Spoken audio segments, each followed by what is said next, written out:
जय हिंद मित्रांनो, आपल्या यूट्यूब चॅनलवर मी सर्वांचं मनापासून स्वागत करत आहे। आजच्या व्हिडिओच्या माध्यमातून आपण महाराष्ट्र राज्य परीक्षा परिषद पुणे यांच्या वतीने एक अत्यंत जास्त महत्त्वाचं पत्र निर्गमित झालेलं आहे। त्यामध्ये ऑनलाईन पद्धतीने येणारी टीईटी परीक्षा होणार असल्याचं स्पष्ट संकेत देण्यात आलेले आहेत। कधी परीक्षा होणार आहे, ऑनलाईन पद्धतीने कोण परीक्षा घेणार आहे, याचे पॉझिटिव्ह निगेटिव्ह नेमके काय इफेक्ट्स या ठिकाणी येत्या टीईटीवरती पडणार आहे, त्यावर आपण थोडक्यामध्ये चर्चा या व्हिडिओच्या माध्यमातून करणार आहोत। परंतु तत्पूर्वी आपल्याला जर काही त्या शिक्षक भरतीसाठी हवं असेल स्पेशल अशा प्रकारचं गायडन्स, तर आपल्यासाठी अवेलेबल आहे मास्टर टीचर या ॲप्लिकेशनवर गायडन्स बॅच।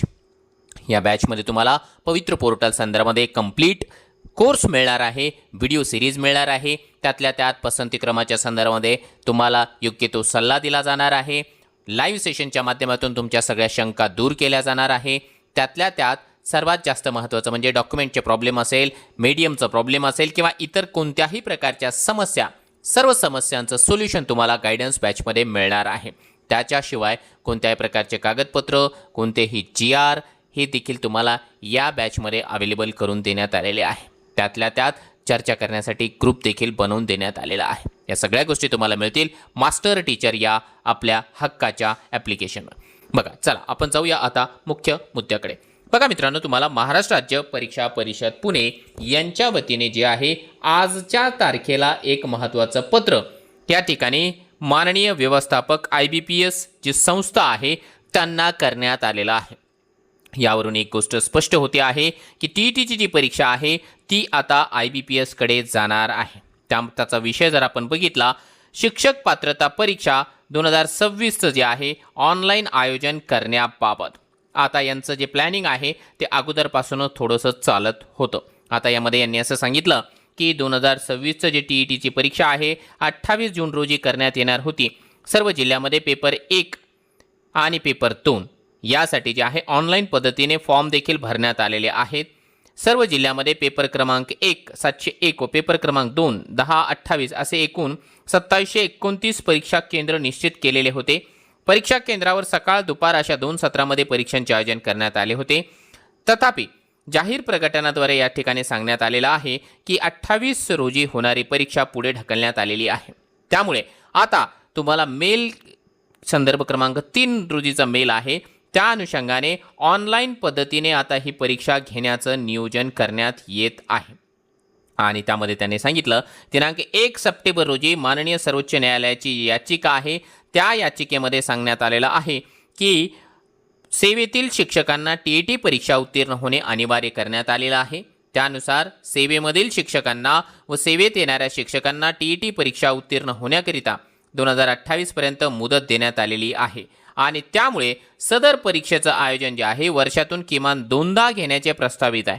तसेच यापुढे होणाऱ्या परीक्षा देखील ऑनलाईन कार्यपद्धतीचा अवलंब करून घ्यायची असल्याने शासन निर्देशानुसार टीईटी परीक्षा देखील या ठिकाणी जे आहे त्यांनी असं सांगितलं 2026ची जी परीक्षा आहे आपल्या संस्थेमार्फत शक्य तितक्या लवकर सुरक्षितरित्या व पारदर्शकपणे घेण्याकरिता विनंती करण्यात येते आहे। आणि त्याला त्यांनी जे आहे या ठिकाणी डेटा देखील प्रोव्हाइड केलेला आहे। हा संपूर्ण डेटा आहे की पेपरला कोण विद्यार्थी बसलेले आहे, किती विद्यार्थी बसलेले आहे, सेवेत कार्यरत परीक्षार्थी किती आहे, दिव्यांग उमेदवार किती आहे, शासन निर्णय, सगळ्या गोष्टी त्यांनी IBPSला या ठिकाणी प्रोव्हाइड केलेल्या आहे। याचा अर्थ काय होतो की जो पेपर आपला कॅन्सल झालेला आहे, पुढे ढकलण्यात आलेला आहे, तोच पेपर आता ऑफलाईन पद्धतीने न होता ऑनलाईन पद्धतीने IBPS या कंपनीमार्फत घेतला जाणार आहे। आता हा पेपर कधी होईल, कोणत्या तारखेपर्यंत होऊ शकेल ते तर सांगणं सध्या जे आहे थोडंसं कठीण काम आहे, कारण IBPSचं जो शेड्यूल आहे ते अगोदर पाहावं लागणार आहे। परंतु मित्रांनो, या ठिकाणी जे आहे एक फार मोठा आणि गंभीर अशा प्रकारचा प्रश्न उपस्थित झालेला आहे की आपण फॉर्म ऑफलाईन परीक्षेसाठी भरला होता, आता याने जे आहे अचानक मधूनच जे आहे ऑफलाईन पेपर न घेता ऑनलाईन पद्धतीने पेपर घेण्याचं नियोजन या ठिकाणी केलेलं आहे। आता याचा परिणाम नेमकं काय होऊ शकतं बघा, मार्केटमध्ये फार वेगवेगळ्या चर्चा या ठिकाणी रंगताना आपल्याला दिसत आहे। ऑनलाईन पद्धतीने परीक्षा घेण्याकरिता तर हा सगळा पेपर फुटीचं प्रकरण घडलं नाही ना, अशी शंका देखील उपस्थित केल्या जाते. आता IBPS म्हटल्यावरती ना बऱ्याच आपल्याला या ठिकाणी समस्यांना तोंड द्यावं लागणार आहे. थोडंसं बोल्ड बोलतोय, परंतु ही रियालिटी आहे मित्रांनो. IBPS जे आहे कोणत्याही परिस्थितीमध्ये तुम्हाला प्रश्नपत्रिका देत नाही. IBPS कोणत्याही परिस्थितीमध्ये तुम्हाला जे आहे उत्तरसूची देत नाही. प्रश्नपत्रिका देत नाही तर उत्तरसूची देण्याचा प्रश्नच निर्माण होत नाही. ऑनलाईन पद्धतीने तुम्ही कोणत्या प्रश्नाला काय उत्तर लिहिलेलं आहे हे तुम्हालाही लक्षात राहत नाही.